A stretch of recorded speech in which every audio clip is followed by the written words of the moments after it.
living voters. There was a ballot that was rejected first. Live mula sa GMA Network Center, ito ang 24 Oras.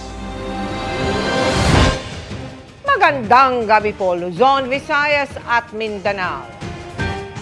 Dahil sa malagim na disgrasya sa SCTEX na ikinasawi ng 10 tao, suspendido na lahat ng bus ng Pangasinan Solid North. Labis ang pagdadalamhati ng mga kaanak ng mga nasawi, kabilang ang mga magbabakasyon lang sana at pupunta po sa isang religious children's camp. Nakatutok si Darlene Kai. Si Mama, Mami. Kasi wala na eh. Yung pikapal kong anak ng bunso ko. Sige, asawa ko. Naulila si Elmer ng kanyang asawa at 9 na taong gulang na anak nang madisgrasyang kanilang sinasakyang van sa SCTEX northbound sa Tarlac City kahapon. Ang muling sinabi raw ng kanyang anak sa kanya. Ito nga ang pag-alis nila. Sabi niya, Papa, tatawag ka sa akin ha. Pag hindi ako tatawag sa iyo. Bumiyahe pa Pangasinan ng kanyang mag-ina para sa isang children's camp na inorganisa ng kanilang simbahan. Yun lang naging na-miss ko sa kanya. Sasabihin, love na love kita, Papa. Kahit anong mangyari, hindi kita iiwan. Hanggat sa magtanda ka, aalagaan kita.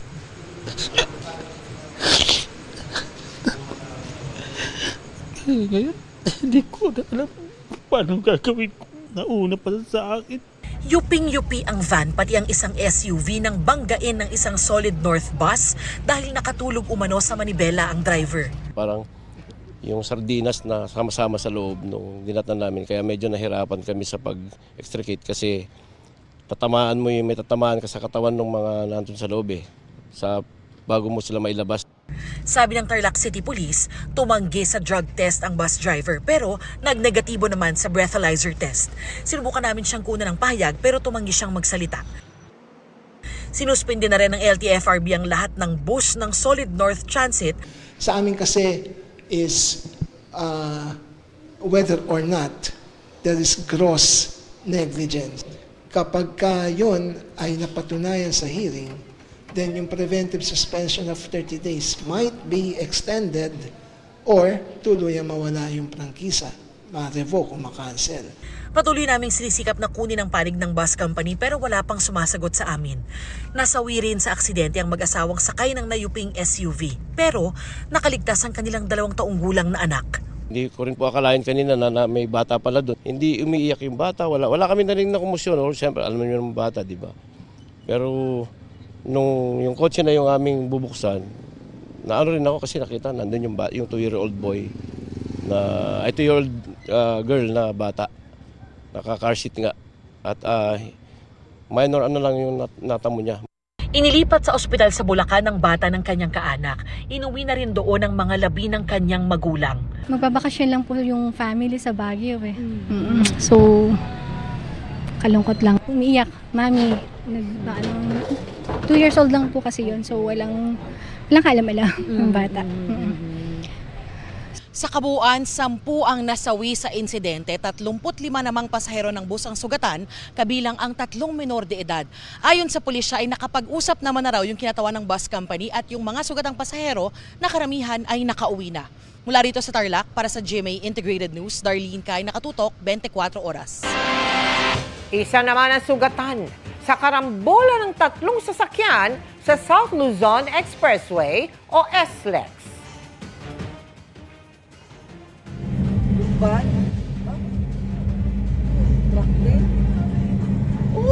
Sakuha ng isang used Cooper.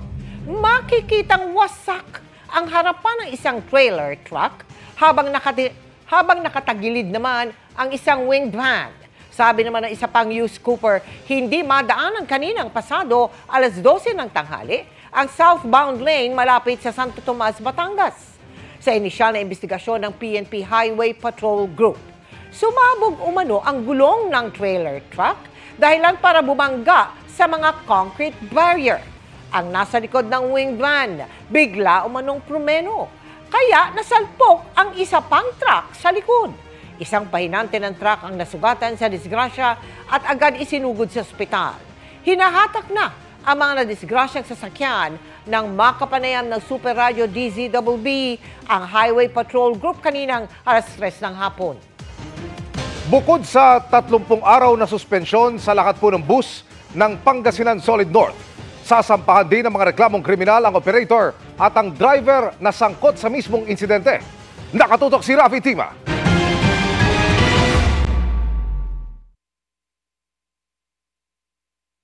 Hindi katanggap-tanggap para sa Transportation Department ang disgrasyang kinasangkutan ng Pangasinan Solid North na ikinasawi ng 4 na bata at 6 na iba pa. Kaya damay na sa suspensyon ang iba pang bus unit ng kumpanya. As of today, buong fleet na ng Pangasinan Solid North ay suspended. Hindi lang yung rotang papuntang Pangasinan kung saan nangyari yung aksidente. 30 days suspension. Bukod sa suspensyon, Sisinsin din ang investigasyon sa sanhi ng aksidente para sa build-up ng iba pang kaso na posibleng isampa ng LTFRB. Apart from yung administrative sanctions na siguradong darating,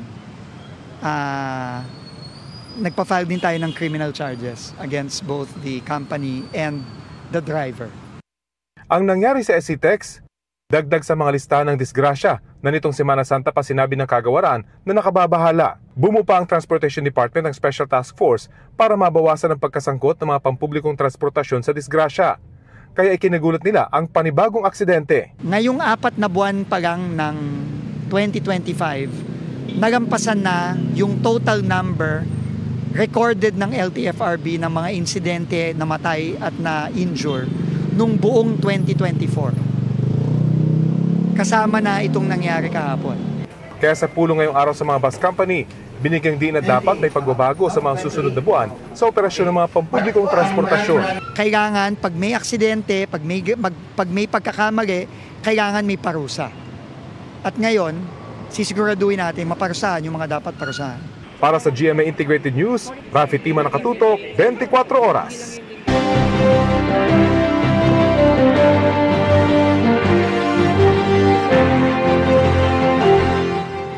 Mahigit 1 linggo na lang bago ang eleksyon, tiniyak ng COMELEC na nasa maayos na kondisyon ang mga gagamiting automated counting machine. Kasabay niyan, ang nagpapatuloy na pagresolba ng komisyon sa mga disqualification case ng ilang kandidato. Nakatutok si Bernadette Reyes. 10 balota ang isa-isang sinubukang i-feed sa automated counting machine o ACM sa Pateros Elementary School. Bahagi ito ng final testing and sealing ng mga ACM na gagamitin sa eleksyon. Inaalam natin may problema ba ang makina? May kulang ba sa mga pinadalang gamit dito? Sa part ng COMELEC, ang purpose namin dito ay kung ano yung kulang, kung anong dapat palitan, kung mismong buong makina ay dapat palitan o yung mismong SD card ay dapat palitan. Paglilinaw ng COMELEC, hindi pa counted ang mga botong ipinasok sa ACM. Sa gitna ng testing ang isang papel, hindi agad tinanggap ng makina. Ano lang yon, jam? Pinindot lang yung okay, lumabas na siya ulit. Okay na. Nakatabi kasi yung papel niya nung pinasok, kaya nag-jam siya. Pero so far so good, walang problema sa machine. Ayon sa COMELEC, mahalaga ang final testing at sealing ng mga automated counting machines para makapag-generate ng initialization report kagaya nito na nagpapakita na 0 o wala pang boto para sa lahat ng posisyon.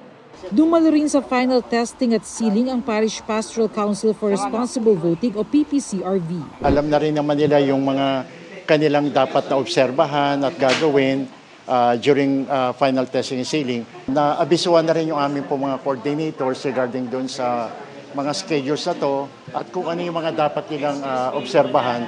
Sakali magkaaberya ang mga makina, may mahigit 100 repair hubs sa bansa at naka-standby na 16,000 ACM na maaaring gamiting kahalili. Itatago ang mga ACM sa ligtas na lugar pagkatapos matest at maselyuhan. Pababantayan yan hanggang sa mismong madaling araw ng Lunes ng Mayo 12. Wala na pong alisan ng mga magbabantay na PNP or AFP personnel para protektado at sigurado na nababantayan. 10 araw bago ang eleksyon, nasa 242 na ang napadalhan ng COMELEC ng show cause order dahil sa iba't ibang paglabag sa election rules at maaari pa raw madagdagan. Nire-resolba na rin daw ng komisyon ang disqualification cases. Kulang-kulang na siyang 300. Sa mga susunod na araw, mag-i-issue pa ng show cause orders. At pagkatapos doon sa disqualify na major disqualification, ay yun nga po, disqualification base sa vote buying dyan sa Quezon. Kandidato for congressman, isang incumbent mayor. Para sa GMA Integrated News, Bernadette Reyes, nakatutok 24 oras. 5 araw bago ang pagsisimula ng Papal Conclave sa May 7, nananatiling hamon para sa mga kardinal ang pagkilala sa isa't isa. Pero higit riyan ang pagpili sa magiging bagong leader ng Simbahang Katolika na nakadepende sa estado ng simbahan at iba pang issue. Nakatutok si Maki Pulido. Isang malaking hamon daw sa mahigit 100 cardinal elector ang kilalanin ang mga kapwa nila kardinal sa pagpili kung sino sa kanila ang ibobotong susunod na Santo Papa. Nababanggit bilang isa sa mga papabili o matunog na posibleng maging Santo Papa ang Pilipinong si Luis Antonio Cardinal Tagle. Para kay Father Aris Sison, parish priest ng Santa Rita de Cassia Parish, malaking bagay ang pagkakabunot kay Cardinal Tagle bilang isa sa mga tutulong sa Camerlengo ng Vatican. Kasi mas makikilala, mas visible ka. Kasi isa sa mga challenges sa mga cardinals ngayon ay makilala nila ang bawat isa. Pero ang pamimili depende pa rin daw sa estado ng simbahan at kung ano ang tingin ng mga kardinal na kailangang leader sa panahong ito. Nung ihalal halimbawa si Pope Benedict XVI noong 2005, gusto ng mga kardinal na may magpatuloy sa mga gawain ni Pope John Paul II na Santo Papa ng halos 3 dekada. Habemus Papa. Nang ihalal naman si Pope Francis noong 2013, ito raw ay matapos siyang magtalumpati sa congregation. Sinabi niya na kinakailangan natin ngayon ng isang simbahan na hindi nakatutok, nakafocus sa sarili niya, kundi isang simbahan na lumalabas. May mga isyu ngayon na wala raw nung huling magsagawa ng conclave. Napag-usapan na ng mga kardinal sa congregation ang deficit o pagkukulang ng pondo ng Vatican. Umusbong na rin ang artificial intelligence at kasabay nito ang pagkalat ng mga maling impormasyon. Hindi naman daw nauubusan ng mga problema ang simbahan ayon kay Father Aris. Pero ang pamimili ng Santo Papa depende sa kung ano ang magiging prioridad ng mga kardinal. Nakita na raw sa pamumuno ni Pope Francis na ang simbahan hindi nabubuhay para lang sa sarili nito.